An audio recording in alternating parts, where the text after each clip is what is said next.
What if both sides in the American Civil War had one modern rifle, but only one for the whole army? July 1st, 1863, Gettysburg, Pennsylvania. Two armies are about to collide by accident. 94,000 Union soldiers under General Meade. 71,000 Confederate soldiers under General Lee. Neither commander planned to fight here. A Confederate brigade went looking for shoes in a small town, ran into Union cavalry, and now the largest battle ever fought on American soil is starting on its own, town square by town square, hill by hill. By the end of the third day, more than 50,000 men will be dead, wounded, or missing. This battle is the turning point of the war. If Lee wins here, on northern soil, he might force the Union to the negotiating table. If he loses, the Confederacy never recovers. In the real history, he loses, but this time something is different. Because on the morning of July 1st, two soldiers, one in blue and one in gray, miles apart and unknown to each other, each find the exact same impossible thing lying in the grass. A rifle, not a musket, not anything from this century, a modern automatic rifle, an AK-47. Stamped steel, curved magazine, a weapon that does not exist and will not exist for another 80 years. Each one comes with the same thing. One rifle, 6 magazines, 180 rounds, and not a single way to ever get more. One rifle. For an army of tens of thousands. So here's the real question. Not whether a modern rifle is powerful. We know it is. The question is sharper and stranger. What does one single modern rifle do when both sides have exactly one in a war decided by mass? Because 180 rounds is nothing, it is meaningless against 165,000 men. One AK cannot win a battle, let alone a war. The advantage is not in the weapon. The weapon on both sides is identical. The advantage, if there is any, is in something else entirely, in what each side decides to do with a thing they cannot replace. The Union rifle ends up in the hands of a sergeant named Tom Hale, a good soldier, practical. He picks it up, figures out the magazine, fires 3 rounds into a fence post, and understands in about 10 seconds that he is holding something that should not be possible. He does the obvious thing. He takes it to his officers. The Confederate rifle ends up in the hands of a private named Eli Boone, a sharpshooter. A hunter from Tennessee who has been picking off targets at long range his whole life. He fires 1 round, feels the recoil, watches a tree branch 400 yards away simply vanish, and goes very quiet. He does not take it to his officers right away. That difference between the man who reports it and the man who keeps it is where the whole story lives. The Union command sees the AK and reacts like a committee. Officers crowd around it. Generals are called. There is excitement, then argument. What is it? Where did it come from? Is it witchcraft? A hoax? A Confederate trick? They test it. They are amazed. They are also cautious. And caution, in a committee, turns into paralysis. They decide the rifle is too valuable to risk, too important to lose. So they do the worst possible thing with it. They protect it. They assign it to a guard detail behind the lines, to be studied, to be kept safe, to be understood before it is used. A weapon that could change a single decisive moment of the battle gets locked away as a curiosity, because no one is willing to be the man who got the miracle gun shot off a cliff. The Confederate rifle does the opposite, because it is in the hands of one man who tells no one. Eli Boone is not a committee. He is a sniper who just realized he is holding the finest sniper rifle in the history of the world, and he has decided, quietly, that he is not handing it to anyone. He thinks like a hunter. A hunter does not waste a rare shot on a rabbit. He waits for the one target that matters. And on the second day of Gettysburg, Eli Boone starts hunting. July 2nd. The fighting spreads across the whole field. Little Round Top.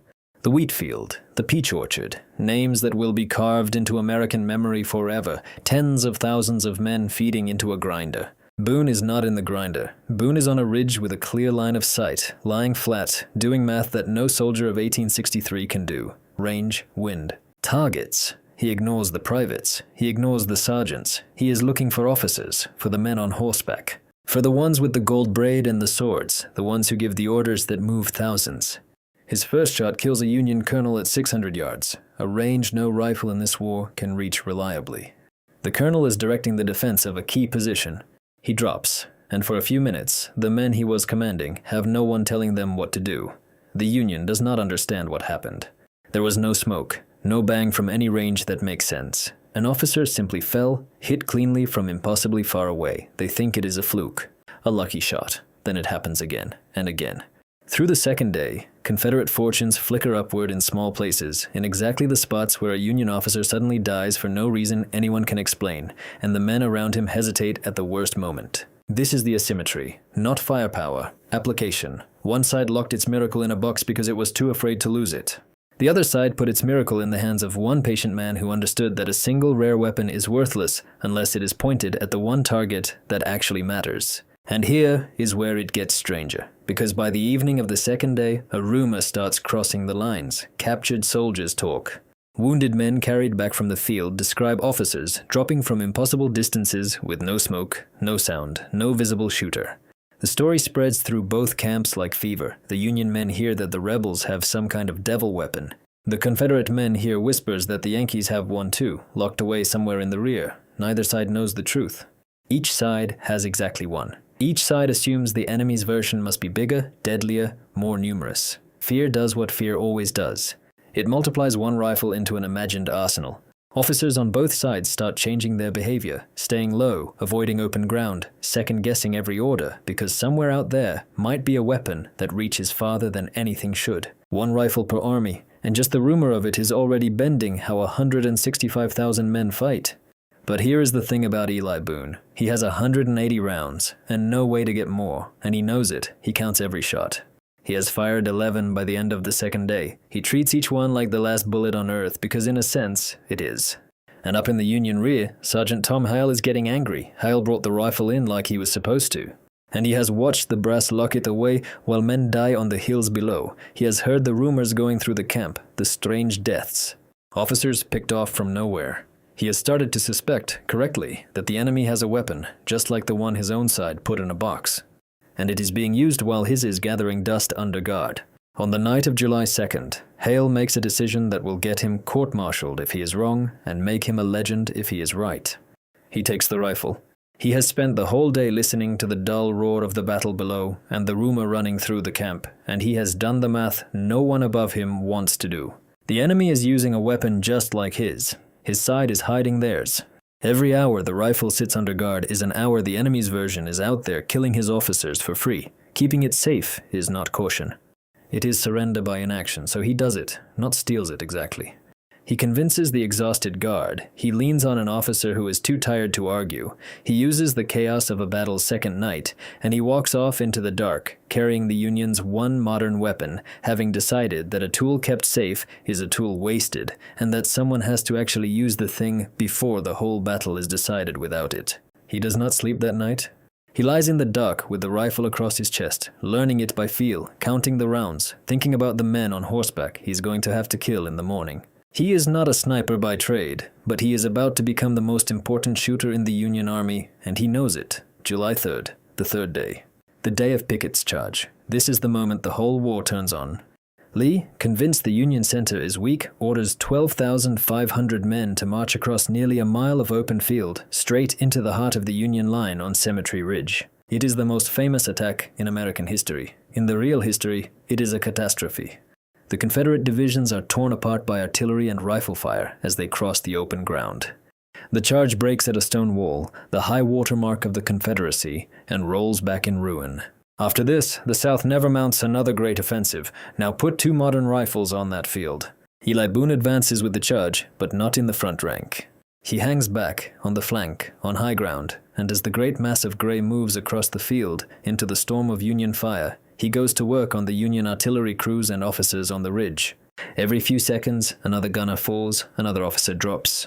He is trying to thin the wall of fire that is killing his own army, one irreplaceable bullet at a time, and in small patches it works. A gun goes silent for a minute because its crew is dead. A section of the line wavers because the lieutenant holding it together just died from nowhere.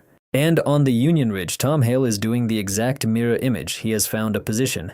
He is looking for the one thing that matters in Pickett's charge, not the soldiers, the men leading them. He is hunting Confederate officers, the brigade commanders, the men on horseback waving swords who are holding 12,500 frightened men together and pushing them forward into the guns. 2 snipers, 2 identical rifles, same field, same battle. Each one trying to kill the other side's leadership in the most decisive 30 minutes of the entire war. And this is where the asymmetry finally pays its bill, because Boone has been hunting since yesterday. 11 rounds spent before the charge even started. More during it, he is down to his last magazine. Hale, with the Union rifle that sat safe in a box for a day and a half, has 170-some rounds still in his pack. Fresh, full. The weapon the Union was too afraid to use turns out to have one advantage after all. It is not empty. When the two snipers finally matter at the same moment, on the same field, one of them is rationing his last few shots like water in a desert, and the other has more ammunition than he will ever need. Boone gets one of the Union generals, a real blow. For a moment, it looks like the locked box mistake, and the patient hunter advantage might cancel out, exactly the way two identical rifles on two sides should cancel out. But Hale has bullets, and Boone is running dry. In the final minutes of Pickett's charge, as the gray wave reaches the stone wall and the battle hangs on a knife's edge, Hale puts down the Confederate officers at the front of the assault, one after another, while Boone, out on the flank, squeezes his trigger on an empty chamber and reaches for a magazine that has 3 rounds left in it. The charge breaks, exactly as it did in the real history. The high water mark of the Confederacy is reached and rolls back in blood and ruin, and Lee's army begins the long retreat south that it will never recover from. The two modern rifles did not change who won Gettysburg, and that is the whole point. Both sides had the same impossible weapon, the same range, the same rate of fire, the same 180 irreplaceable rounds. On paper, perfect symmetry. The technology cancels out. So the battle was never going to be decided by the rifle. It was decided by the decisions around the rifle. One side treated its miracle like a treasure and locked it away and nearly wasted it entirely. The other side handed its miracle to a brilliant man who used it perfectly, but burned through it too fast, with no plan for what came after the bullets ran out. And in the end, the side that combined late courage with full magazines edged out the side that combined early genius with empty ones. The lesson is not that a modern rifle wins wars. One rifle never could. The lesson is that when two enemies hold the same advantage, the advantage belongs to neither of them. It belongs to whoever uses it more wisely.